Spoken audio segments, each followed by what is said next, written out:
How's it going, guys? This is Peet from the Freedom in God channel, and if you haven't seen them yet, you probably will.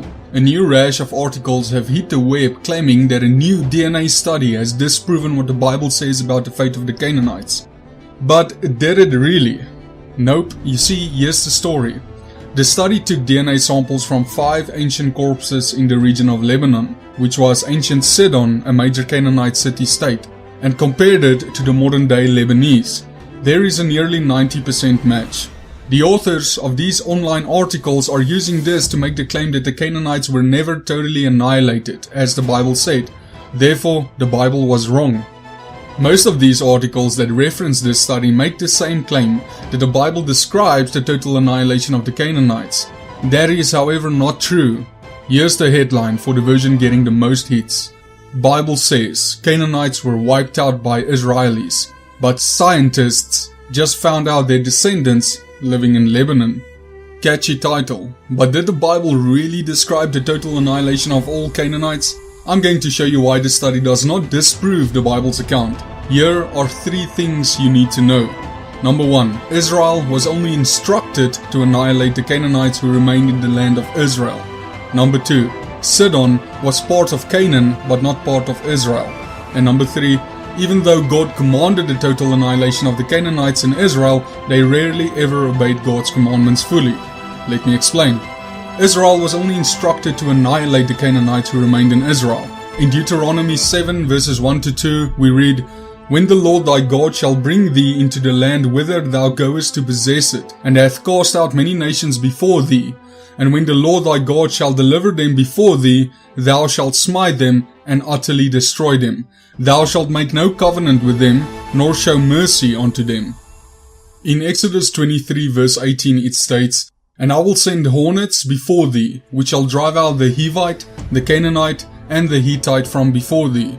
God explained that he would drive out the people of Canaan. Notice that the verse don't tell the Israelis to pursue the Canaanites to foreign lands as they run, but instead to focus on those who are in the land.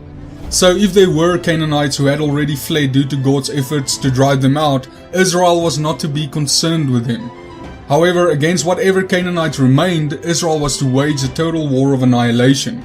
To a large extent, they did wage that war, but it was confined to the land that they possessed. They couldn't annihilate Canaanites in lands they didn't control.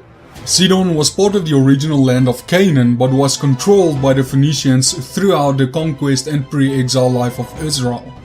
Israel was never able to wrestle power from the Phoenicians of this region. Therefore, there were Canaanites who lived there, obviously. Since Israel didn't conquer Sidon, and Sidon was a Canaanite city-state, it makes total sense that there would be Canaanites there that were never annihilated by Israel. This is really the crux of the confusion. Most people don't understand where the borders of ancient Israel stopped. Israel didn't cover all of Canaan. To claim that the Bible says all Canaanites were annihilated, even in the lands that Israel never controlled, is an attempt to make the Bible say something that it never said. To add to this, the land stopped being called Canaan around the end of the Bronze Age and took on new regional titles. Israel dominated much of the area, so it wasn't correct to call it Canaan anymore.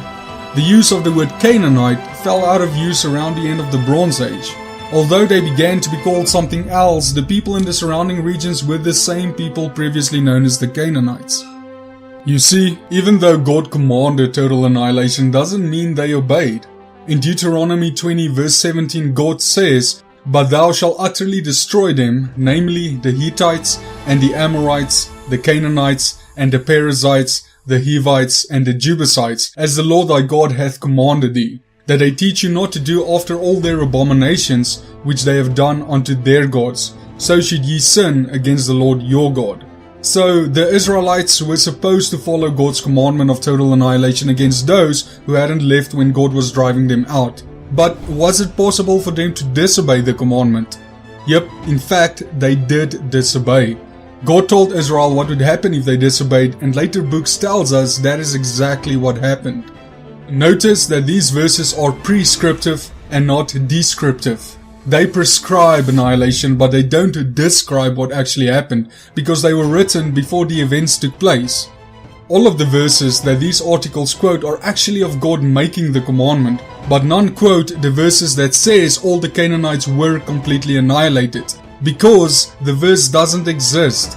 However, we have lots of verses that tells us Israel disobeyed God's commands. Like the time King Saul was supposed to annihilate the Amalekites, but he didn't and got in big trouble. Judges 1 tells us that there were still a lot of Canaanites who lived in the land. Israel had flat out disobeyed God's commandment to wipe them out.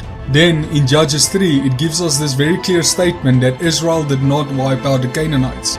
Thus the children of Israel dwelled among the Canaanites, the Hittites, the Amorites, the Perizzites, the Hivites and the Jebusites, and they took their daughters to be their wives and gave their daughters to their sons, and they served their gods. The Bible says that the Canaanites were not annihilated. There are no verses in the Bible that say the Canaanites were ever completely wiped out. Israel had a pretty poor track record with obeying God. They disobeyed God on that one. So, the Bible doesn't say the Canaanites who became refugees in other nations must be killed, only those in the land possessed by Israel. Sidon had Canaanites who were never conquered by Israel, so continuity is no surprise. The Bible doesn't say all Canaanites in the land were killed, only that God commanded it. And although many were killed in the conquest of Israel, likely many had already migrated to Sidon and other locations. The area eventually became known as Phoenicia and is called Lebanon today. Israel never conquered Sidon nor Phoenicia. It would have been an obvious place for the Canaanites of the lower Levant to flee. So the fact that modern Lebanese are descendants from Canaanites need not alarm anyone who believes the Bible's account, since that fits well with the Bible narrative. This is a great example of clickbait. The title of these articles could have easily been "The people who currently live in Lebanon are descendants of people who lived there in ancient times," because that's basically what the study found, and it's hardly surprising. But it isn't a very catchy title now, is it? Thanks for watching everyone, and may you all have a blessed day.